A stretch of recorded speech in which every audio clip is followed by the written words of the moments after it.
Frightful remuneration. A child's mind is full of imagination, but I knew how to balance both fiction and reality since my early years. You may think I was a victim of a childish nightmare, but now, considering telling my children about the story, I've realized I really was one. Living in a dangerous neighborhood in Curitiba, my parents didn't allow me to stay home alone while they were working. Their solution was to leave me at the neighbor's house, an old man whose company I enjoyed very much. I believe one of the reasons I was so attached to Mr. Chapman, the old man, was that he reminded me of my own dead grandfather. The hours I spent there were the happiest of my 1993's vacation. I received a certain amount of money to take care of him, although never seeing it as an obligation. The only thing that really bothered me was the fact that he never let me open his windows, especially the one in the bedroom. That certainly gave me a hard time because we were in summer. Every time I asked him why, he would give me his creepy smirk. It was from that moment on that I realized he was not as mentally healthy as I had thought. His eyes started to turn foggier and emotionless. He also started to mumble about senseless and random things. I was sure that he was mad when I arrived one day and heard him groaning in his bedroom chair. I entered the room, turned the chair around, and woke him up from his nightmare.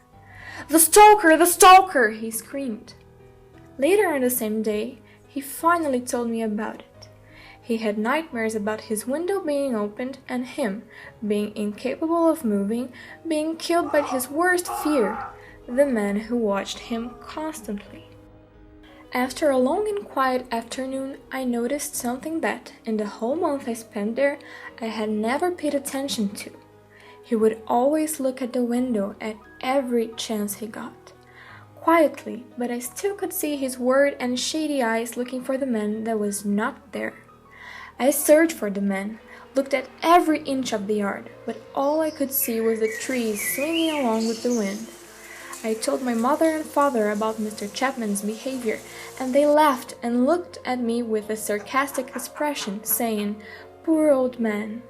They did not believe me. During my 22 years of lifetime after the incident, I never told my parents about what really happened. It was on that sunny Tuesday that I entered the trustworthy, scary, lovely old man's house that I first felt cold in that whole month. He installed a cooling system, finally, I thought. Naive me. I was so excited about such good and refreshing news that I went hopping to his bedroom in order to ask him about it. When I got there, I found the reason for my worst nightmares. His chair was exactly in the same position I had seen it the day before, turned towards the window, which I found open.